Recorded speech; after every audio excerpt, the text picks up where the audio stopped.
Pull up close, my dear friends, and let the fire do its work on this cold evening, because I have a story for you, and it begins with a laugh. Not a warm laugh, not the kind that fills a room with light. I mean the particular practiced laugh of a man who has never once in his life been made to feel small, and so cannot conceive that smallness might be exactly what he deserves. It was the 14th of October in the year 1887. The auction house in Kingsford Hollow, West Cumberland, was a low stone building that smelled of coal dust and old ambition, and on that Tuesday morning it was packed with every man of consequence in the county. Solicitors in good wool coats, mine owners nursing warm drinks, land agents with their catalogues open and their pencils sharp, and in the fourth row from the back, between a retired smelter and a widow who had come to bid on a single acre of pasture land for her goats, sat Miss Josephine Wren. Her coat was clean but well worn, the cuffs turned once to hide the fraying. Her gloves were mended at the left thumb. She carried a leather satchel worn smooth at the corners, and inside it, though no one in that room knew this, was every document her late father had spent the last 2 years of his life collecting. When the auctioneer called Lot 9, the table at the front shifted with interest. Lot 9 was a good parcel. Farming land to the east of the river, no complications, solid drainage. 4 men raised their cards immediately. Lot 10, more bidding, some good-natured argument near the windows. Lot 11. And then Lot 12. The auctioneer adjusted his spectacles and read from his sheet. Lot 12. The Rowan Gate mineral claim, comprising 14 acres of upland ground adjacent to the Carnleigh estate boundary, including the Rowan Gate shaft house, currently derelict, and all associated mineral rights as recorded in the original Crown lease of 1841. Beginning bids at £40. No one moved. A solicitor near the front said something under his breath to the man beside him, and the man laughed softly. The Rowan Gate claim had been worked by Joseph Wren for 9 years before he lost the lease. Everyone in the county knew the ore had run out. The shaft had flooded. The shaft house had half collapsed before Josephine died 18 months ago, leaving nothing behind but debts, a mend coat, and a daughter with no prospects. The auctioneer waited. £40, anyone? Miss Josephine Wren raised her card. And from the third row, Viscount of Carnleigh, who had arrived that morning to purchase 2 parcels of farmland adjacent to his western boundary, and who had done so already without once having to speak to another bidder, turned in his seat and looked at her. Then he leaned toward the man beside him, Mr. Prentice Vale, his solicitor and estate manager, and said something quiet. Mr. Vale smiled thinly, and Viscount Carnleigh laughed. It was not a loud laugh. He was too well-bred for that, but it carried, the way sounds carry in stone buildings when everything else has gone still, and it landed on Miss Wren's back like a hand pressing down. She did not turn around. Now, my dear friends, I want you to understand something about that moment. Because I have told this story before, and every time I reach this part, someone always asks, but why did she not simply leave? Why did she not take her £40 and find something safer to do with it? And the answer is this: because she had read the documents in her satchel rather more carefully than anyone in that room had ever read anything. £40 from Miss Wren, said the auctioneer. Do I have 45? Mr. Vale raised his card, 45. Miss Wren raised hers, 50. A small stir moved through the room. People turned. The Viscount's expression changed, not to anger, not yet, but to something sharpening beneath the surface. He had not expected to bid on Lot 12. He had not expected to need to. Mr. Vale looked at him. The Viscount gave a small, almost imperceptible nod. 60. 70. Miss Wren's hand tightened on her card. Her father had left her £112. The cost of his solicitor's final bill and the expenses of his burial had reduced it to 83. She had promised herself she would not go above 80. She had made that promise before she walked into this room. 80, she bid. Mr. Vale looked at the Viscount. The Viscount studied Miss Wren across the room, and then, perhaps because he was certain she could go no further, or perhaps because he found the whole business faintly ridiculous, he gave a small shake of his head. The auctioneer's hammer came down. Lot 12, sold to Miss Josephine Wren for £80. The room did not applaud. It murmured, the specific murmur of a crowd that has witnessed something it finds peculiar, and cannot quite decide if it is admirable or simply sad. Miss Wren set her card down on her knee and allowed herself precisely 3 seconds to feel the terror of what she had just done. Then she opened her satchel and reviewed her documents. Rufus Tanner was 61 years old and had been a mining foreman in West Cumberland for 35 of those years. He had worked under Joseph Wren for 7 of them, and he had arrived at the auction house that morning out of sheer stubbornness. Because he had promised Joe Wren's memory in his own approximate way that he would see this through. He met Miss Wren outside the auction house after the bidding closed. He was a broad man with the kind of hands that told you everything about his life, and he looked at her with the expression of someone bracing for news they already suspect. "You did it," he said. "I did. You spent nearly everything." "I know what I spent, Mr. Tanner." He was quiet for a moment. "Then your father would be pleased, or alarmed, probably both." "He usually was," she said. "Come, I want to see the shaft house before dark." The Rowangate claim sat 3 miles from the town, up a track that had not been properly maintained since the lease lapsed. Miss Wren and Mr. Tanner hired a cart and rode in silence for most of it, which suited them both. They were people who understood how to be quiet together. On their right, the Carnleigh estate stretched across the hillside, good stone walls dividing good green fields, well-kept woodland, the distant roof of Carnleigh Hall catching the afternoon light. It looked like prosperity. It had the careful, considered appearance of an estate that had always known what it was doing. Miss Wren had been looking at that boundary wall since she was 11 years old, walking these fields with her father. He had pointed to it every single time. "Joe," he would say, "pay attention to the wall." She had. The Rowangate shaft house was worse than she remembered. The roof had fallen in entirely on the eastern end.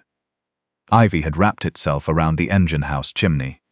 The wooden headframe over the main shaft was grey and warped, 2 of its uprights leaning inward like exhausted old men. But it was standing. "I thought the shaft flooded," Mr. Tanner said. It did. Something changed the drainage gradient. Water backed up instead of running off. She had walked to the north side of the building, where a drainage adit, a horizontal tunnel cut into the hillside to carry groundwater safely away from the workings, should have opened into a shallow culvert. The adit was bricked up. Not with old brick, not with the grey lime-washed stone of the original construction. The brickwork was newer, perhaps 15 years old, perhaps less. Mr. Tanner crouched beside it. He ran his fingers along the mortar. "That's not original." "No." "Who?" "Someone who did not want this drainage channel functioning." She stood. "Someone who knew that if this adit were blocked, the main shaft would flood within 2 seasons and the ore face would become inaccessible." Mr. Tanner was very still.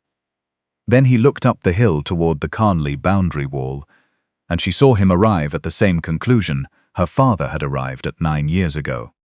"The ore didn't run out," he said. "No, the ore was made inaccessible. On purpose.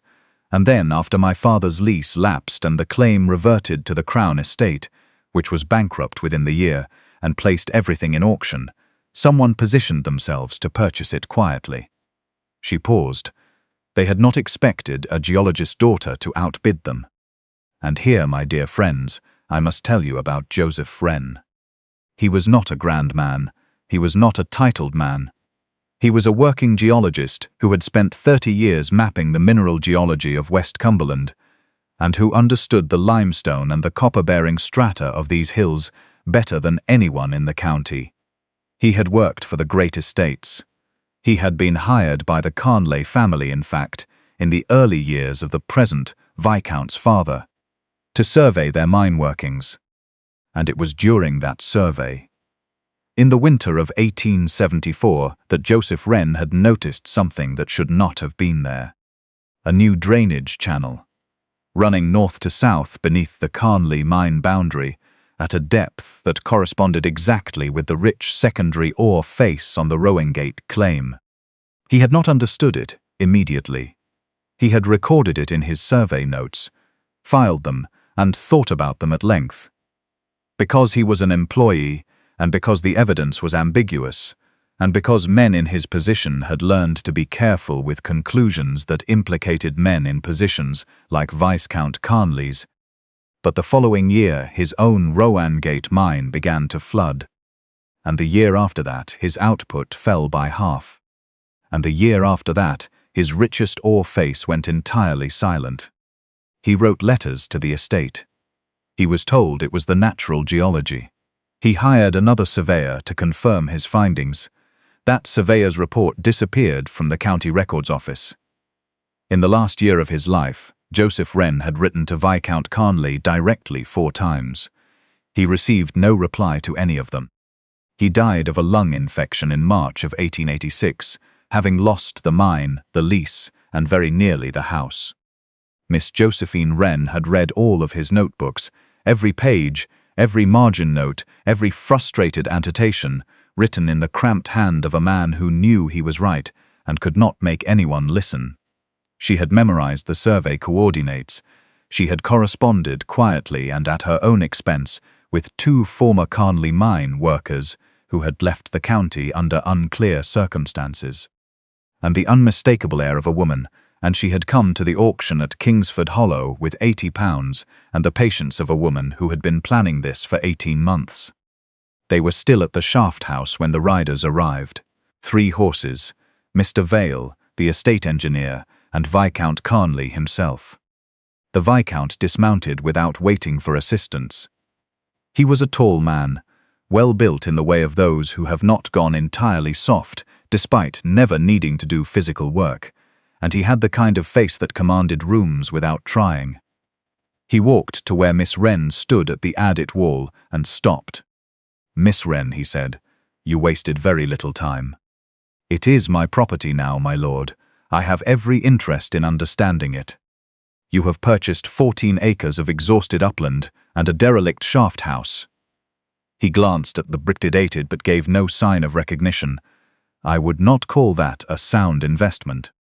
"Then, you may not have studied the same documents I have." Mr. Vale stepped forward. "His lordship's estate has an interest in the drainage situation along the northern boundary. We came to clarify certain easements." "I have read the easements," Miss Wren said. "All of them, including the one that specifies no drainage alteration may be made affecting adjacent mineral claims without consent of the leaseholder." She turned to face the Viscount directly. She was not particularly tall, but she looked at him without dropping her eyes. "I would like to know when that alteration was made." The Viscount looked at the bricked wall. Something shifted in his expression. Not guilt, not quite, but something that was not the certainty he had carried into the conversation. "Alterations to estate drainage were made in the 1870s, Mr. Vale said smoothly. "Flood prevention. Entirely standard practice." "Then you will not object to my opening this adit." Mr. Vale's face went very still. "You cannot release uncontrolled water onto boundary lands. The water flows from your boundary into this claim, Mr. Vale. Opening this adit returns it to its natural course." She held his gaze. "Unless you have reason to believe the natural course is not what the original surveys describe." She watched him very carefully. She saw it, just for a moment, the calculation running behind his eyes. "I will seek an injunction," he said. "You are welcome to try. I have already sent a copy of my father's 1874 survey to the County Mineral Rights Office. A second copy to a solicitor in Carlisle." She paused, and a third to the Cumberland Geological Review. Viscount Carnleigh turned to look at Mr. Vale. Mr. Vale said nothing. The Viscount turned back to Miss Wren.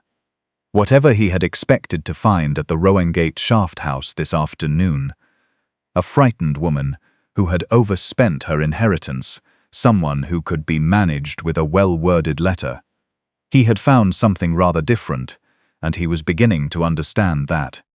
She opened the addit 3 days later, after the first injunction was dismissed. The sound of it. Water finding its way through cleared stone, moving underground with the quiet, absolute confidence of something returning to where it belonged, was the most significant sound she had heard in years. Mr. Tanner pressed his hand to the cold wall and felt the vibration. There's pressure behind this, much more than the surface stream would account for. Yes.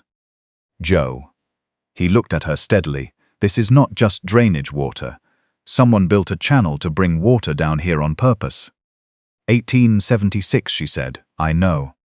Because that was the other thing. The secondary discovery, the one that transformed a flooded claim into something else entirely.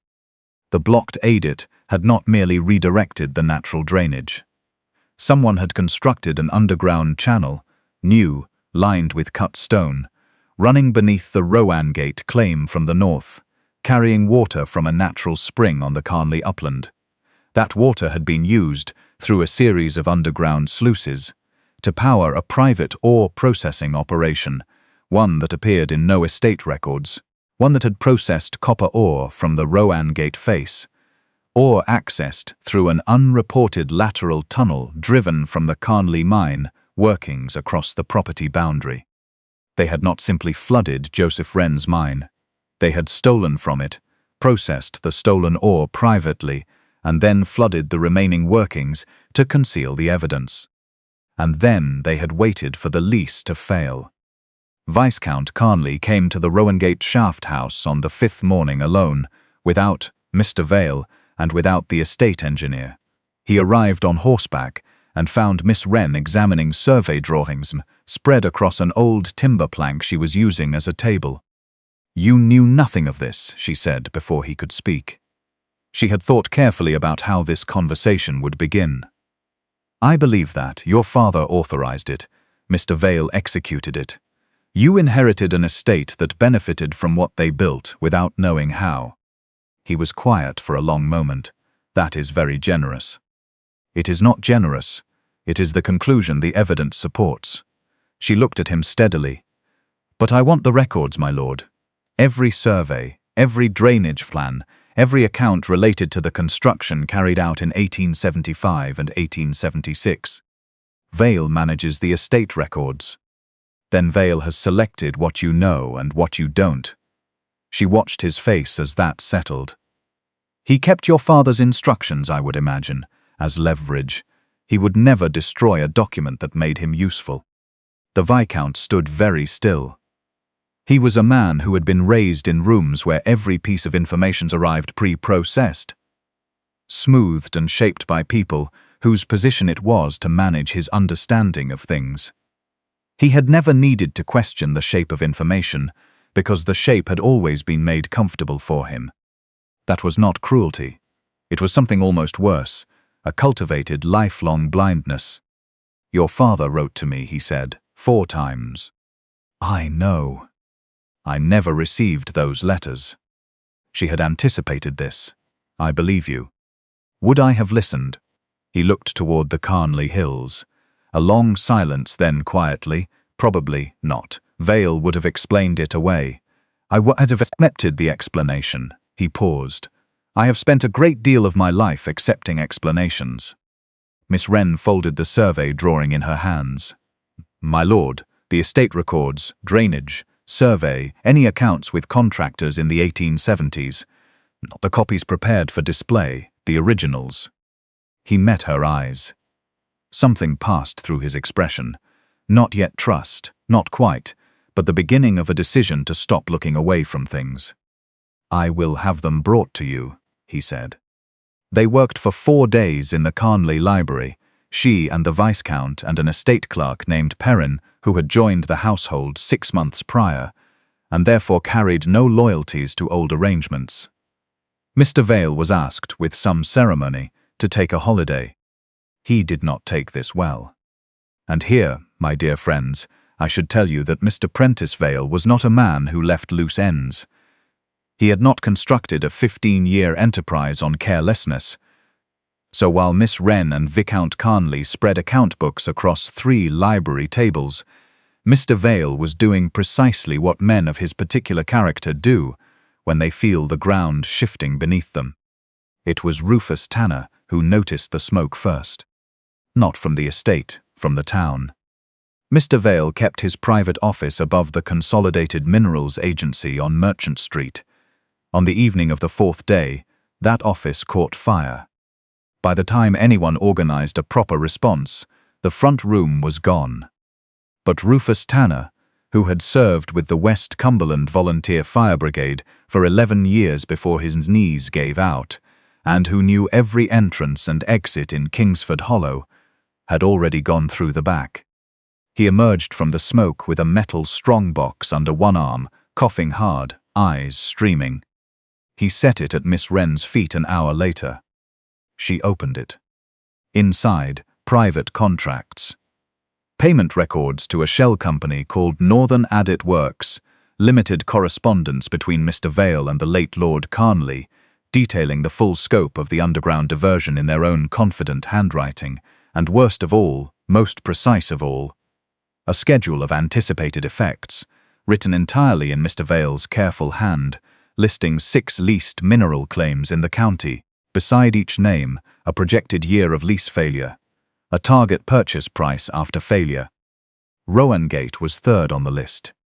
Josephine Wren's name was written there in that careful handwriting, with a price and a date that had proven precisely accurate. Miss Wren held that paper for a long time. Her father had not failed. He had been failed, deliberately, precisely, by someone who had counted on the fact that a working geologist had fewer resources than a landed estate, and that grief outlasts investigation. Viscount Carnleigh read it over her shoulder. He said nothing for a moment. Then he said her name. Miss Wren, quietly, and she understood from the way he said it that he was no longer addressing her as the woman he had laughed at across an auction house 3 weeks ago. He was addressing her as the only person in the county who had been paying attention. Vale will not stay in the county once he realizes what you have, he said. No. She set the document down. That is why we are going to the county inspector tonight. Now, if you are still with me at this fireside, my dear friends, and I very much hope you are, then let me tell you how it ended. Not all at once. These things rarely do. There were proceedings and lawyers and depositions taken to his cold offices over the course of a November that seemed designed specifically to be miserable. Mr. Prentice Vale was detained at the county border, having underestimated, as men of his type routinely do, how quickly a woman with a plan would move. He was charged with fraudulent alteration of Crown mineral records, unlawful interference with a registered mineral lease, and the systematic acquisition of distressed property through manufactured conditions. 4 families, not just the Wrens, had lost leased land to the scheme across 15 years. The private ore processing operation, when investigators finally excavated it, proved to have extracted a quantity of copper that made the assembled solicitors go very quiet when they saw the numbers. Viscount Carnleigh testified before the County Mineral Tribunal in December. He did not protect himself with ambiguity. He did not allow his lawyers to soften the account. He told it as it was, that his estate had benefited from a scheme he had not authorized and had not investigated, that a working man had written to him 4 times and received no reply, that the absence of a reply was not, in itself, proof of innocence. The tribunal chamber was very still during that portion of the testimony. Miss Josephine Wren sat in the gallery and listened. She had expected him to be precise. She had expected him to be composed. She had not quite expected honesty that cost him something. That was the part that changed things. Not what he surrendered in the legal proceedings, the restitution, the repayment to affected families, the substantial contribution to restoration of the Rowangate workings. Those were material things, and material things, however significant, are still only material. What changed things was that he looked at the people who had been harmed. Tenant miners, working families, a woman in a good but worn coat, and did not look away. The Rowangate works opened in the spring. Not grand works. Miss Wren had no appetite for spectacle. A cleared shaft, a functioning adit, proper drainage, 5 men employed, with fair wages recorded in open ledgers that anyone in the county could request to see. She had applied through the county land office for the return of her father's surveying record to active status, not under her name, but under his, with a formal notation that the surveys filed by Josephine Wren had been confirmed accurate by independent review, and that the findings he reported in 1874 had been deliberately suppressed. That small correction, she told Mr. Tanner afterward, was the piece that had mattered most. He understood. He had known Josephine Wren for 20 years. It was Viscount Carnleigh who found her, on the morning the notation was officially entered, standing at the Rowangate shaft house, watching the wheel turn slowly over the newly cleared works. He arrived without staff, without ceremony, the way he had begun to arrive everywhere he came to see her. "You should have received a letter," he said. "I received it. And—" She turned to look at him. He was standing at a careful distance, the distance of a man who has learned, over the course of a difficult autumn, not to assume he knows where he is welcome. "You wrote that the Carnleigh estate records would be opened for independent geological survey," she said. "That any claims filed by affected leaseholders would be reviewed without our cost. That the restoration fund would be managed by a committee including working mine representatives." "Yes. You also wrote something else." He waited. "You wrote that the most reliable geological survey of West Cumberland on record was conducted by my father in 1874, and that you would very much like to discuss commissioning a continuation of that work." She looked at him, under the Wren name. "That is what I wrote." She studied him for a long moment. The wheel turned behind her. Water moved through the cleared adit the way it had always intended to move. Direct, unhurried, finding its proper course regardless of what had been placed in its way. "I have terms," she said. "I expected you would. Full access to all historical estate surveys, shared findings with the County Geological Office, published results, not filed and forgotten, and," she paused, "a nameplate at the entrance to these workings. My father's name, not a memorial, a credit." Viscount Carnleigh looked at her for a long moment. There was something in his expression now that had not been there the day she outbid him, something that had no pretension left in it whatsoever. "Yes," he said, "all of it every term." And she allowed herself at last to let some of it go. "Not all of it. Some grief becomes so much a part of you that setting it entirely aside would be its own kind of loss, but enough of it that the mourning felt lighter than it had for a very long time." Their wedding was held the following April, at the Rowangate Works, not at Carnleigh Hall. The guests stood in the spring light while water ran through the restored culvert at their feet. Rufus Tanner stood near the front and was observed, by several witnesses, to wipe his eyes and then deny, doing so with great conviction. Above the shaft house entrance, a new nameplate had been fixed, "Josephine Wren Geological Survey 1874, confirmed accurate 1888. The Valley people said it was a strange place for a wedding.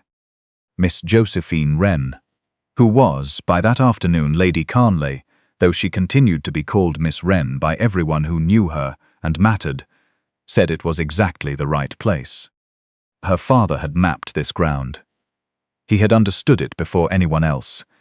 He had written the truth of it in cramped notebook margins and sent it in letters that were never allowed to arrive, and he had died with his name attached to a failure that was never his. Now the wheel turned above his name. Now the water ran the way he had always said it would. Now, my dear friends, I have kept you long enough at this fireside, and the hour is growing late, which is my usual signal that a story has found its proper end. But before I let you go, one thing. The men in that auction hall laughed when Josephine Wren raised her card. They saw mended gloves and a worn coat, and a woman who had no business being there. They did not see the notebooks. They did not see the years of patience, or the grief that had been quietly converted over 18 months into something precise and purposeful. They did not see that the most dangerous person in any room is not always the one who inherits the most. Sometimes it is simply the one who has been paying the most careful attention. If this story has been good company tonight, I am glad. And if you are new to our fireside here at Moonlight at Bellwood, well, there is always room. Come in, subscribe so you don't miss the next one, and leave a word in the comments if you'd like. I read everyone. I like to know who's listening on these long evenings. There are more stories where this came from. The wheel turns, the water finds its way, and the truth, my dear friends, given enough time and enough patience, and sometimes one woman with £80 and a leather satchel full of her father's notebooks, the truth does not stay buried forever.